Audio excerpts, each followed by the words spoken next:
Hello everybody and welcome on in. The new patch is here. We've got 3v3 arenas, we've got new PvP rewards, and on top of it we got that new PvP currency of salt.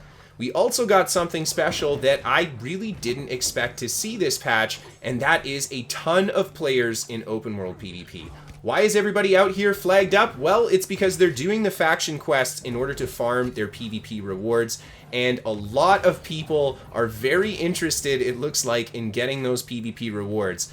So it's just created an absolutely chaotic environment. I mean, you've got people out here just trying to do the quest, you've got people out here just killing anything they see that moves.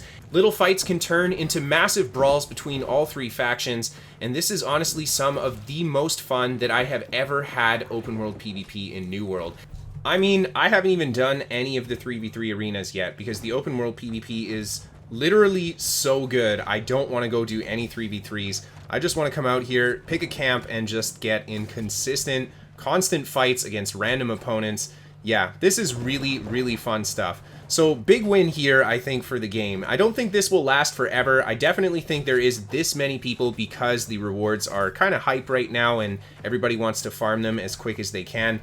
That being said, I think that this will do a good job getting more people into PvP and hopefully encouraging people that are in PvP to actually want to fight and try to kill each other, because you do get salt and PvP rewards for doing that too. Now, it is an MMO and it is New World, so it's not all perfect. People are kind of abusing the fact that you can get the PvP rewards just by flipping the forts, and they're just trading the fort flips back and forth.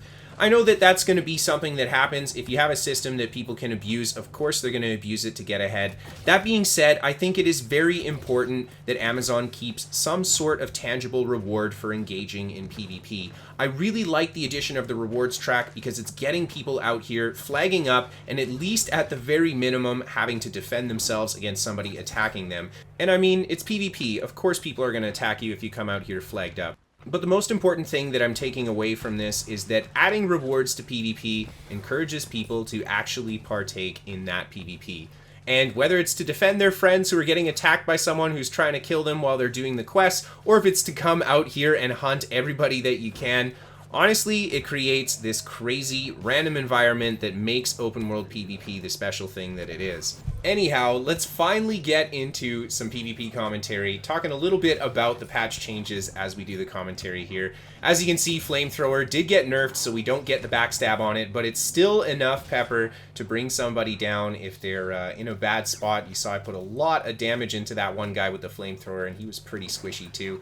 And yeah, a lot of running around at this moment. Sometimes people, like I said, are just running by trying to do the quests, and if there's enough of them, they're safe in the group. You can't really pursue without putting yourself in a dangerous position, but there we go. All I gotta do is hang around for a little bit, and I find somebody to fight. I'm getting blasted by the mage from behind, and I try to keep up the pressure on the enemy Great Axe player. Unfortunately, I do a bad job kind of timing those attacks, and there you see the snare on my roll. I still had to roll in order to avoid that hammer stun, so I definitely needed to do that. But the changes to the stam sustain I definitely felt with this new patch. I think it's a step in the right direction though. I was actually a little worried initially that they might have over-nerfed stamina and just light armor sustain in general, but after playing a little bit this patch, especially open world PvP, being able to use the terrain, etc., I don't think that it actually was over-nerfed. It feels like it's in a much better spot than it used to be, and with the additional tracking on a lot of weapons, it makes it a lot easier for people to hunt down players as well too. So all in all, I do really like the changes that have come with this patch, not just the addition of all this open world PvP.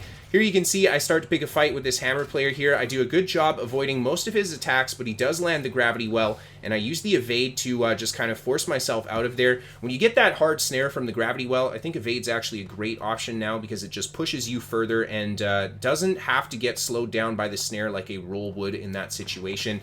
And I actually work my way around to the top here, just kind of getting some height. A good idea when you're in a fight. You don't want people looking down and blasting on you. And there's that tracking on the Rapier. So much damage into this guy. That increased tracking has to be one of my favorite changes this patch. I mean, Rapier actually feels like a powerful offensive weapon. And, well, as you can see, managed to get the finishing kill on him. A little bit of help from the other player. Like I said, if they see a low health player, people will sometimes turn around and just try to put that finishing blow in. And the enemy player that I was blasting ends up running away there. Another axe player and hammer player comes up, hits me with the stun from the hammer, and I eat it, take quite a bit of damage, and don't get the riposte in time because I did drink the potion there.